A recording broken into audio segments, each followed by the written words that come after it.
Será que a graça é algum passaporte que me permite viver da maneira que eu quero, só de estar na minha congregação, igreja, denominação, ou alguma maneira de crer, alguma coisa do tipo? Será que a graça é isso realmente? Talvez as pessoas não falem dessa forma, né? A graça é um passaporte para você viver de boa, viver tranquilo, né?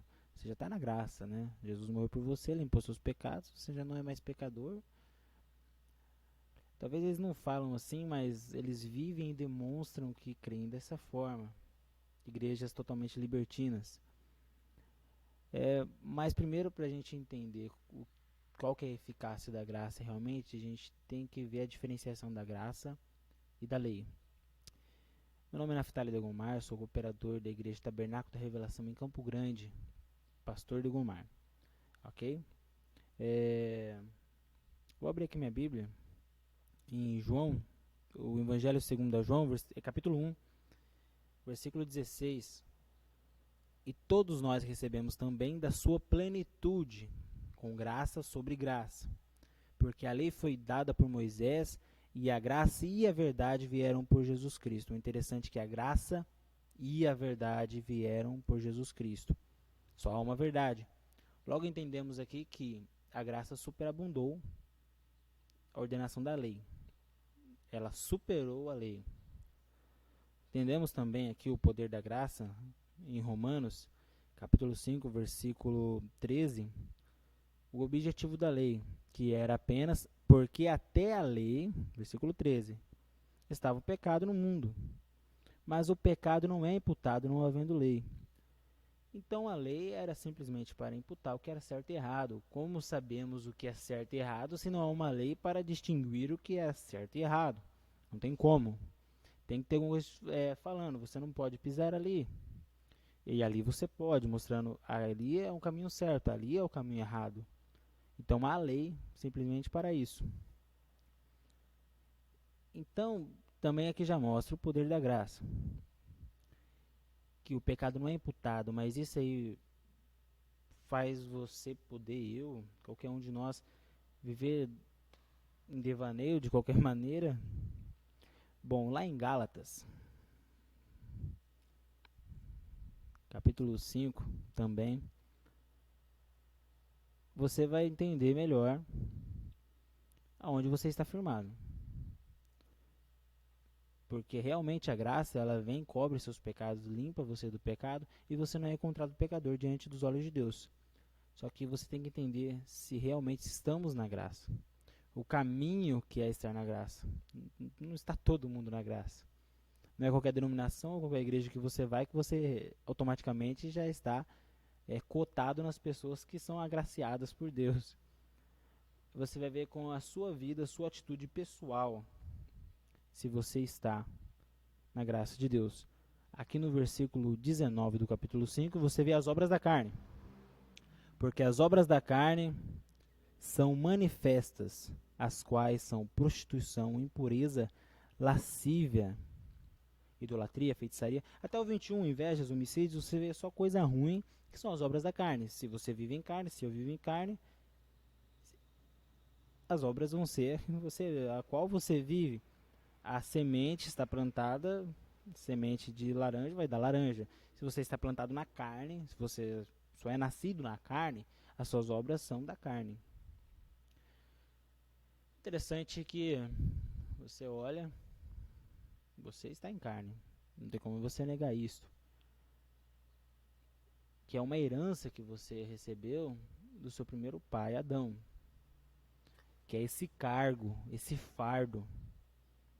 A gente vê isso voltando lá em Romanos capítulo 5, versículo 17. Se você ler todo o capítulo 5, você vai entender melhor.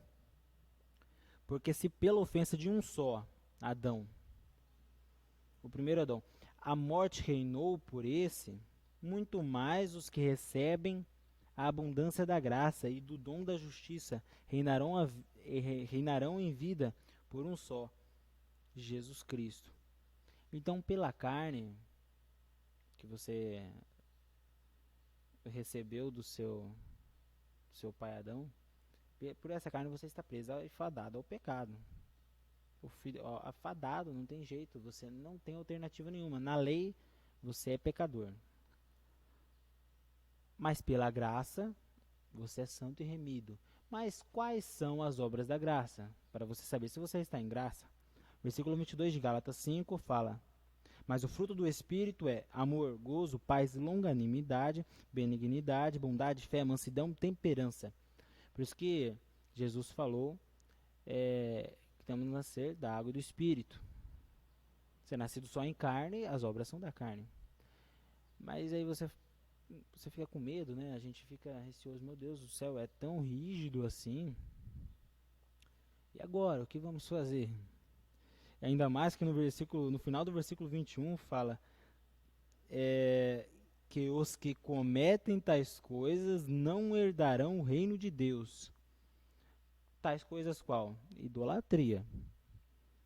Tem a idolatria do dinheiro também. Não estamos falando só de santinhos de barro. Tem emulações, iras. Você já se irou? Prostituição. Temos também aqui inveja, dissensões. Como que ficam essas coisas? Aí você vê que a porta realmente é muito estreita. Só que você vai se aliviar um pouco se você voltar ali no versículo 17. Porque a carne cobiça contra o espírito, e o espírito contra a carne. E estes opõem-se um ao outro, para que não façais o que quereis. Então, a carne vai cobiçar contra o espírito, vai lutar contra o espírito para você fazer as obras da carne. Mas o espírito também vai lutar contra a carne. Agora vai do seu interesse. Você precisa ter um interesse profundo na escritura e não na placa da sua igreja. Deus não habita em placa de igreja, não habita em denominação, não na minha, não na sua. Mas realmente sim, há um povo escolhido por Deus que crê numa só coisa. Logo, esse grupo é uma igreja. Logo, esse povo, esse aglomerado de pessoas é uma igreja, é uma comunhão do corpo do Senhor Jesus Cristo.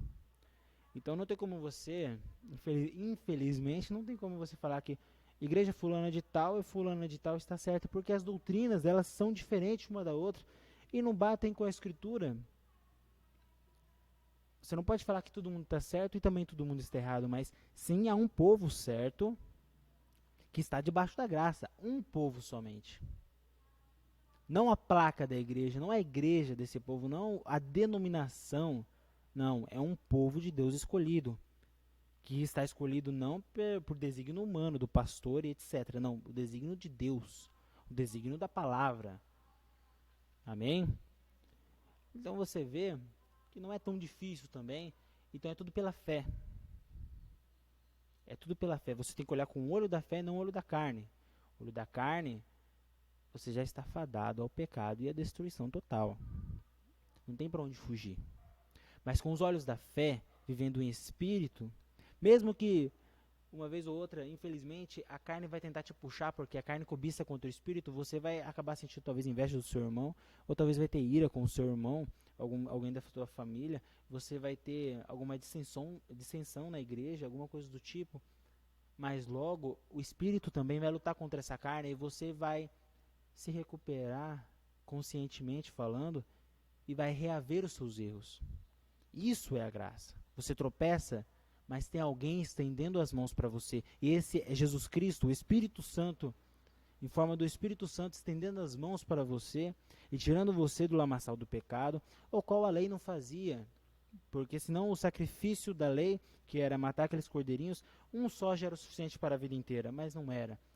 Eles pecavam e matavam mais cordeirinhos. Mas o Cordeiro Eternal, que é o Senhor Jesus Cristo, foi morto só uma vez, é o suficiente para te trazer a vida eterna e limpar você de todo o seu pecado.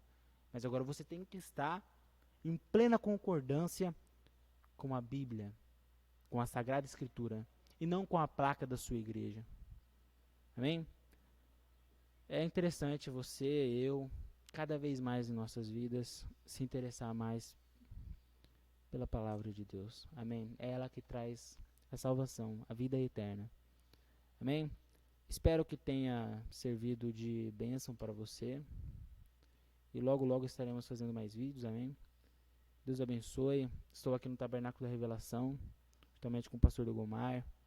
Se você é daqui de Campo Grande, é só mandar uma mensagem, alguma coisa do tipo, quiser fazer uma visita pra gente, tá? Deus abençoe, que Deus esteja contigo e sempre estejamos debaixo da admoestação da palavra, mesmo que seja em exortação. Mas assim é melhor, porque estamos nos aplumando, né? Quando a palavra nos exorta, ela está nos aplumando com a palavra. Amém? Deus abençoe e fique na paz.